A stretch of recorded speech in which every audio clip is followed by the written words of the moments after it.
Happy Friday, Friday. I don't know if it's always sunny in Philadelphia, but it is today. I'm coming to you from my home state of Pennsylvania. We're in the phenomenal city of Philadelphia, at the home of the Philadelphia Eagles. This is one of the rowdiest stadiums I ever played in during my NFL career. The NFL season kicked off last night. The defending Super Bowl champs facing the Dallas Cowboys. Pads popping, fans hollering. Smells like Philly cheesesteak. I think this moment calls for a Did You Know? Philadelphia was the nation's temporary capital for 10 years. While Washington, D.C. was still under construction, America's founding fathers and first leaders gathered in Philly between 1790 and 1800. Both the Declaration of Independence and the U.S. Constitution were signed at Philadelphia's Independence Hall. The city was also the first American city to establish a hospital and a library, which was founded by Benjamin Franklin. Did you know? For all of these reasons, Philadelphia is often called the birthplace of America.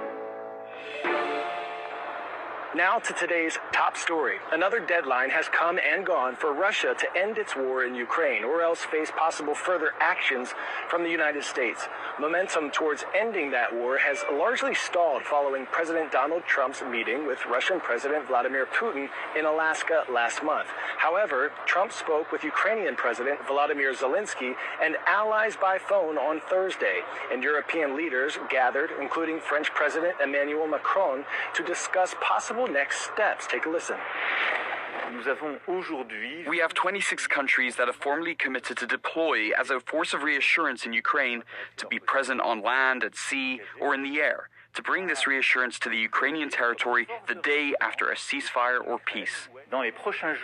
In the coming days, we are going to finalize the American support for these security guarantees. The United States, as I mentioned, has been involved in every step of the process. On Wednesday, President Putin actually offered to host the Ukrainian leader in Moscow for talks, but a meeting on Russian soil was quickly dismissed as unacceptable, and Ukraine's foreign minister emphasized the two leaders would be welcomed in at least 7 neutral countries to negotiate a peace deal. Meanwhile, Putin has been shaking hands in China alongside North Korean Supreme Leader Kim Jong-un. The two took in a massive military parade with Chinese President Xi Jinping, something that did not go unnoticed back at the White House.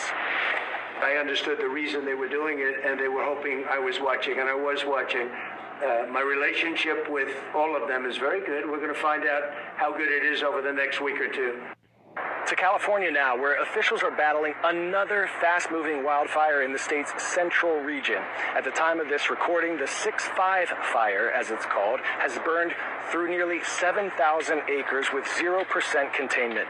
The blaze was started by a lightning strike and quickly tore through the equivalent of 8 football fields per minute in its first hour. It has devastated the historic gold rush town of Chinese Camp, which was founded by Chinese prospectors in 1849. My family's been in this county for 6 generations now, so yeah, we know what fire can do. More than 300 people in and around town have been forced to evacuate. Officials warn that that number could double at a moment's notice as crews continue to battle the blaze while dealing with challenging weather conditions.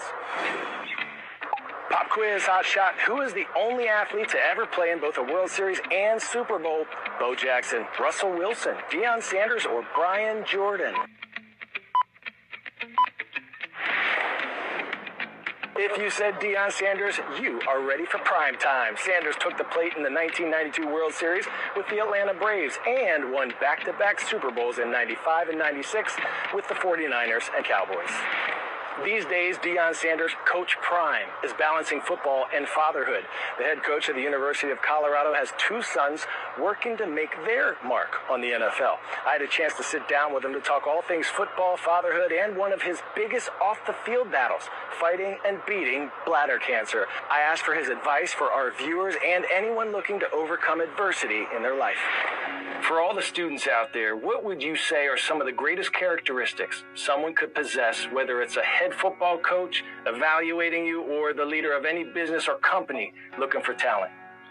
Consistency. You got to show a level of desire that you love what you do and you're doing what you love, but you got to be consistent in doing it. And you got to have a why, man. Like, what's your why? And your why got to be bigger than you. It can't be just about you. It's got to be bigger than you. Because we all have the propensity to quit on ourselves. Even when we jog or doing push-ups or sit-ups or whatever, we'll quit. We'll cut it short. But when it's about mama, it's about grandma, it's about my little brother, it's about somebody who's ill, we have the propensity to just keep going, man. And it has to be bigger than you. That's it. Take us to church, Coach. Thank you so much, man. Awesome stuff from one of the all-time greats, Coach Prime. In Latin American cultures, a quinceañera is a traditional coming-of-age celebration that marks a girl's 15th birthday, but one teen's milestone event nearly went unnoticed until a Facebook post turned into a viral sensation. Our Ivan Rodriguez has more. Isela Anaí Santiago Morales never dreamed of transforming into a princess for the night. The daughter of humble garbage collectors living in a small central Mexico town, Isela's parents stretched their savings to throw her a 15th birthday party. It's a big year marking a girl's traditional coming-of-age in Mexican culture, known as a quinceañera. But Isela was crushed when hardly anyone showed up. My parents made a small meal at my house.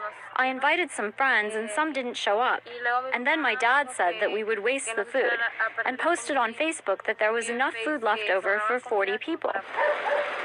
That simple post went viral. I didn't think it would be so big.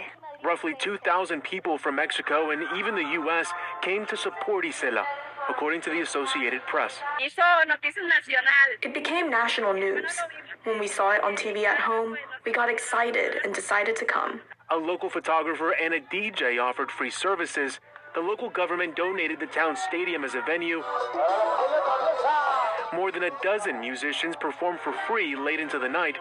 But even though the party was all about Isela, she asked people to donate toys to vulnerable children instead of giving her gifts.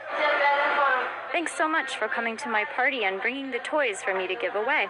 But there was another surprise waiting for her. A letter she opened on stage gifting her a 969 square foot plot of land. And as if all that wasn't enough, the local government gave her a scholarship to continue studying. She hopes to be a teacher one day. Because of all of you, her dream was made possible. A fairy tale night bringing her an even brighter future.